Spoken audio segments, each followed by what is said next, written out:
Assalamualaikum warahmatullahi wabarakatuh. Bismillah, alhamdulillah, wassalatu wassalamu ala rasulillah Sayyidina Muhammad ibn Abdillah wa ala alihi wa ashabihi wa zuwazihi wa zurriyatihi wa ahlil baitihi wa man tabi'ahum bisanin ila yaumil qiyamah.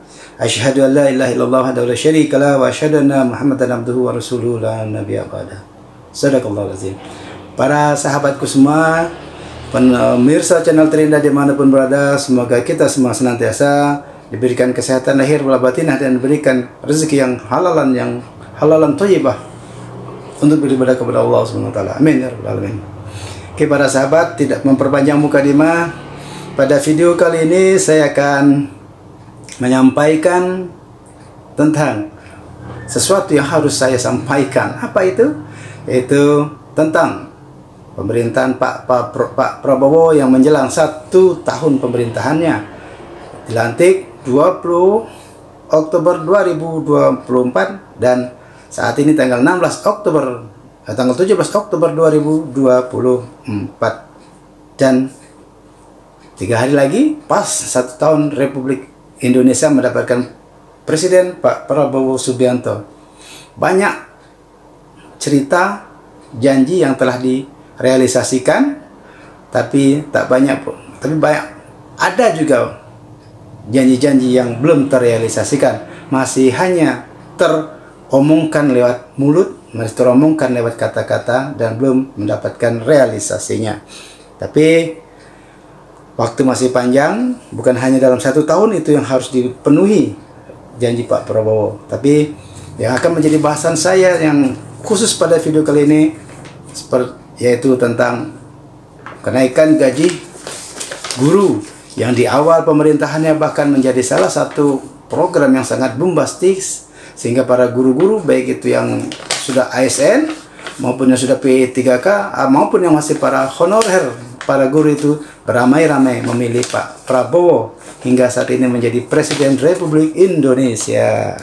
Dan kita mendengar begitu banyak media massa yang mengatakan bahwa Pak Prabowo akan memberikan kenaikan gaji kepada guru dalam 1 bulan sebanyak 2 juta rupiah.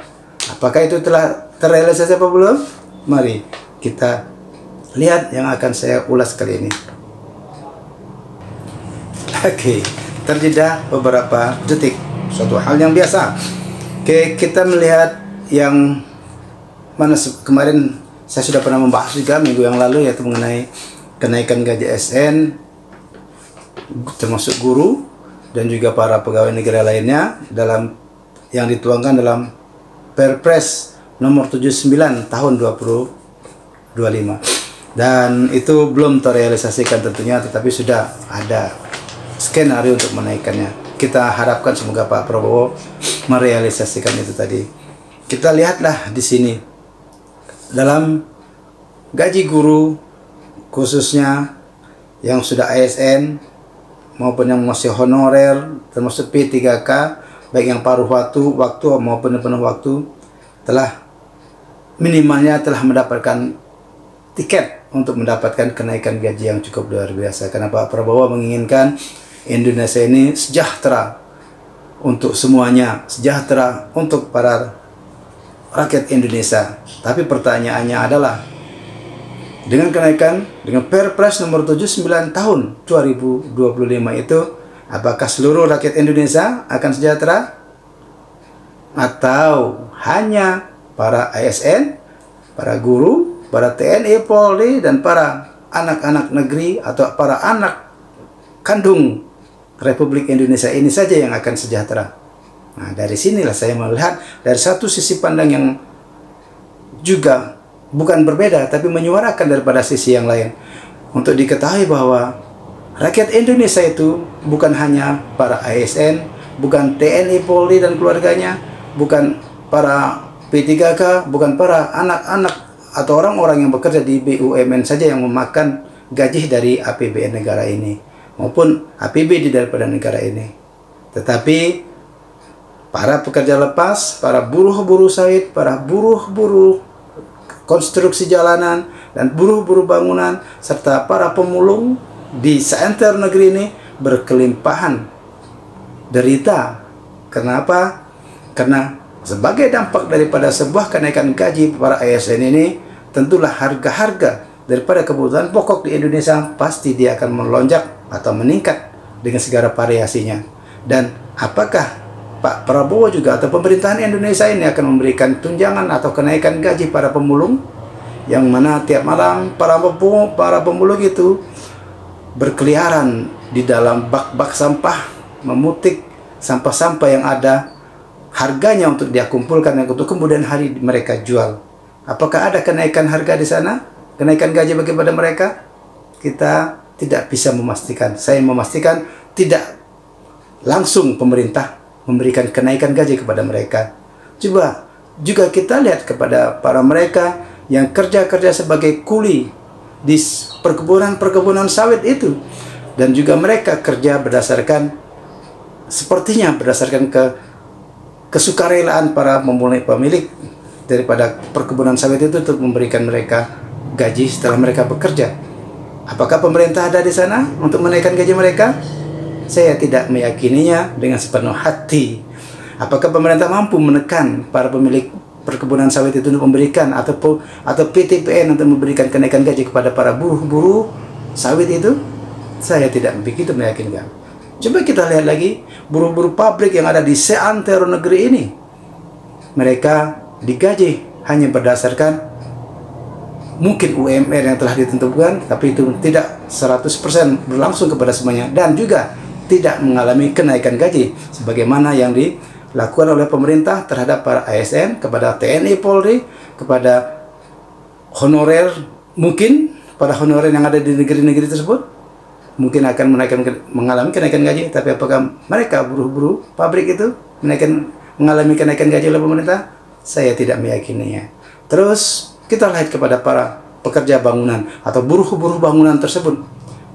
Apakah mereka mengalami kenaikan? Meskipun kita tahu mungkin tidak seluruh buruh bangunan itu yang mendapat kerja satu hari 150.000, tapi untuk diketahui 150.000 itu adalah gaji untuk tukang.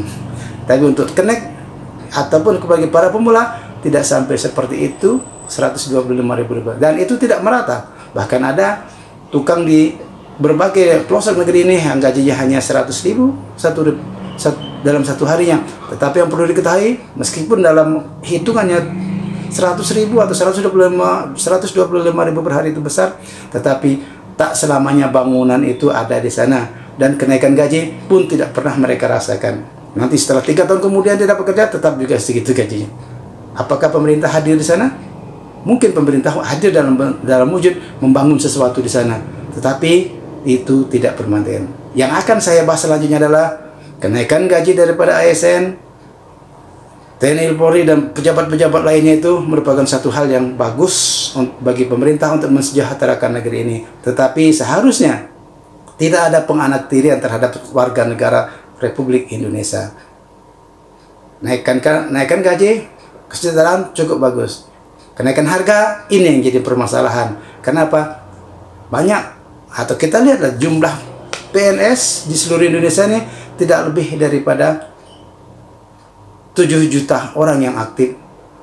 Tetapi banyak daripada mereka yang sudah pensiun itu juga tetap menerima gaji, dan tetap permanen kenaikan gajinya juga disesuaikan dengan kenaikan gaji yang dilakukan oleh pemerintah untuk para pensiunan, termasuk pensiunan para anggota DPRD, kabupaten kota, provinsi, dan RI.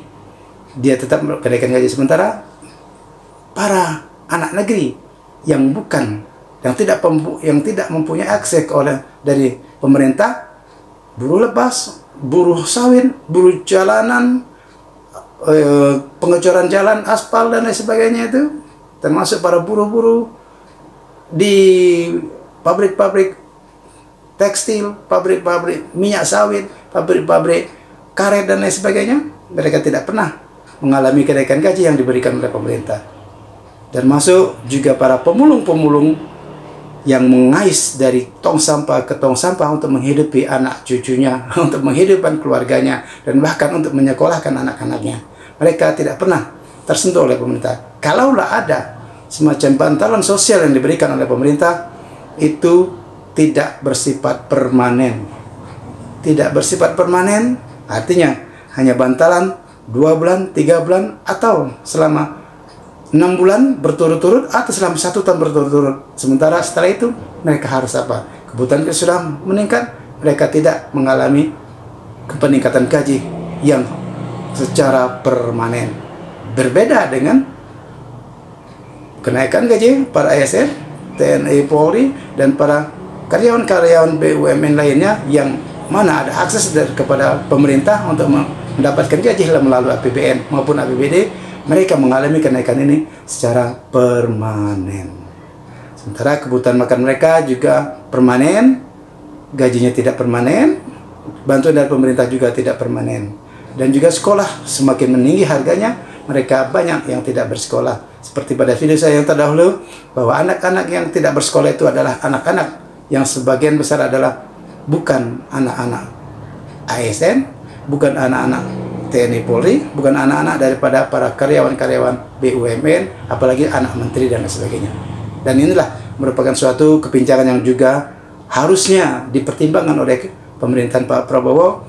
Jelang 1 tahun pemerintahan Pak Prabowo mungkin memang banyak prestasi yang harus kita apresiasi. Tetapi melalui video ini saya mengetuk hati Pak Prabowo dan juga para pemerintah siapapun ke depannya untuk juga mengingat bahwa anak negeri ini bukan para ASN, bukan hanya para TNI Polri, bukan hanya yang bekerja di BUMN, dan juga bukan para pensiunan anggota DPRD atau para pensiunan lainnya, tetapi ada mereka atau rakyat negeri ini juga adalah para buruh tani, para pemulung di tong-tong sampah yang tiap malam berkeliaran mencari rempah-rempah kehidupan bisa diambil, dan juga para buruh-buruh di seantero negeri ini yang juga butuh perhatian untuk kenaikan gaji yang juga permanen.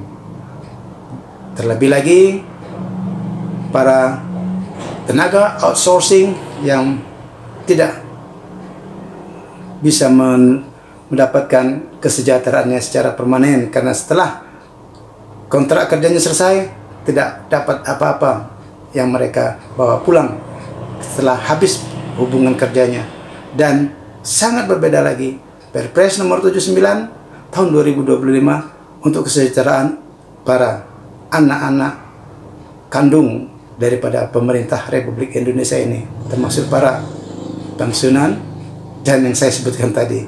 Sekali lagi mohon diperhatikan menjelang 1 tahun Pak Prabowo memerintah negeri ini, di pertimbangan di tahun berikutnya bahwa kenaikan gaji para sektor-sektor informal ini untuk juga diperhatikan dan untuk ditingkatkan, bukan hanya diperhatikan tapi hanya diberikan bantalan-bantalan sosial yang bersifat sementara. Kalau bisa bantalan sosial itu dijadikan perpres dan diumumkan juga menjadi tunjangan yang permanen setiap bulan mereka terima. Jadi bansos itu mereka terima seumur hidup, sehingga negeri ini saya yakin dan percaya bisa menjadi negeri yang baldatun thayyibatun wa rabbun ghafur.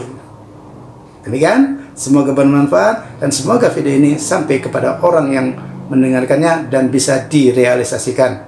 Bansos kepada rakyat-rakyat miskin itu dijadikan permanen seumur hidup. Wassalamualaikum warahmatullahi wabarakatuh. Thank you for watching.